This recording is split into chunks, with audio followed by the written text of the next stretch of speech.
نماز میں دل لگانے کا طریقہ کیا ہے؟ جب بھی ہم نماز پڑھنا شروع کر دیتے ہیں کچھ نہ کچھ خیالات آنا شروع ہو جاتے ہیں. کوئی مری میں گم رہا ہے، کوئی ناران کاغان جا رہا ہے، کسی کے ذہن میں خیالات آنا شروع ہو جاتے ہیں، کسی کو کوئی بات آنا شروع ہو جاتی ہے. لوگ پریشان ہو جاتے ہیں کہ بھئی ہم نماز کے اندر دل کیسے لگائیں. بھئی کوئی مشکل مسئلہ نہیں ہے، کوئی آسان سا حل ہے. حل یہ ہے کہ میں آپ کو 5 طریقے بتاؤں گا. ان 5 طریقوں میں سے کسی ایک طریقے پر بھی اگر آپ عمل کر لو تو آپ کا نماز کے اندر دل لگنا شروع ہو جائے گا.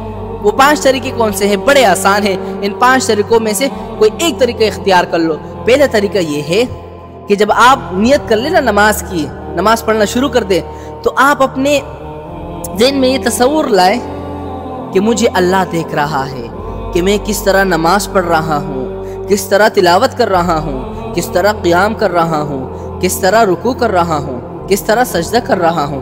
یعنی ہر رکن میں یہ خیال جمائے، دل میں جمائے رکھیں کہ اللہ مجھے دیکھ رہا ہے.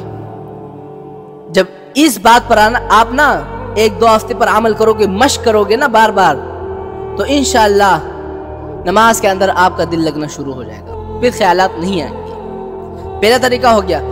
اچھا، دوسرا طریقہ کیا ہے کہ نماز کے اندر جو تلاوت اور اذکار اور تسبیح ہوتی ہے نا، سب عربی میں ہے.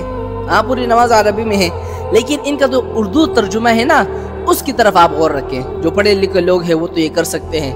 الحمدللہ رب العالمین، تمام تعریفیں اس اللہ کے لیے ہے جو 2 جہاں کا رب ہے.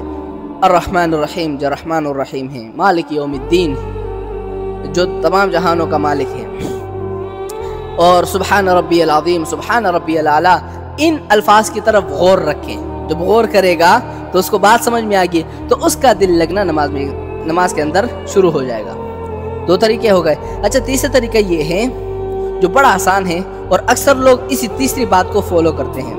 اچھا، تیسرا طریقہ یہ ہے کہ نماز کے اندر جو تلاوت، اذکار اور تسبیح کے الفاظ ہوتے ہیں نا، ان الفاظ کی طرف دھیان رکھو. سبحان ربی العظیم، اس لفظ کی طرف دھیان رکھو. سبحان ربی الاعلیٰ، التحیات للہ والصلوات والطیبات. یعنی نماز کے ہر لفظ کی طرف غور رکھو. ترجمہ تو سب لوگوں کو نہیں آتا نا، تو اکثر لوگ یہی تیسری بات کو فالو کرتے ہیں کہ نماز کے اندر لفظوں کے اندر غور کرتے ہیں. ہاں، کہ میں کیا پڑھ رہا ہوں، سبحان ربی الاعلیٰ، ہاں سبحان ربی العظیم پڑھ رہا ہوں.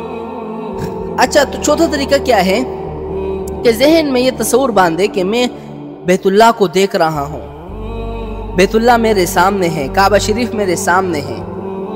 یہ ہو گیا چوتھا طریقہ. اچھا، 5واں طریقہ یہ ہے کہ نماز کے اندر جتنے ارکان ہیں وہ سوچ کر ادا کرے. کیسے؟ مثال کے طور پر نیت باندھنے کے بعد یہ سوچے اب میں قیام کر رہا ہوں، اب میں رکوع کر رہا ہوں، اب میں سجدہ کر رہا ہوں، اب میں سلام پھیر رہا ہوں، اب میں تشہد میں بیٹھا ہوا ہوں. جب ان چیزوں کی طرف آپ کا سوچ جائے گا، انشاءاللہ چند دنوں کے بعد آپ کا نماز میں دل لگنا شروع ہو جائے گا. اور میری ایک بات یاد رکھنا، یہ 1-2 دن میں آپ کا کام نہیں ہوگا، 3-4 دن میں نہیں ہوگا، بلکہ مشق کرنے سے آئے گا. کئی دفعہ آپ کرو گے نا، 1-2 ہفتوں تک کرو گے تو انشاءاللہ نماز کے اندر آپ کا دل لگتا جائے گا، پھر یہ خیالات نہیں آئیں گے.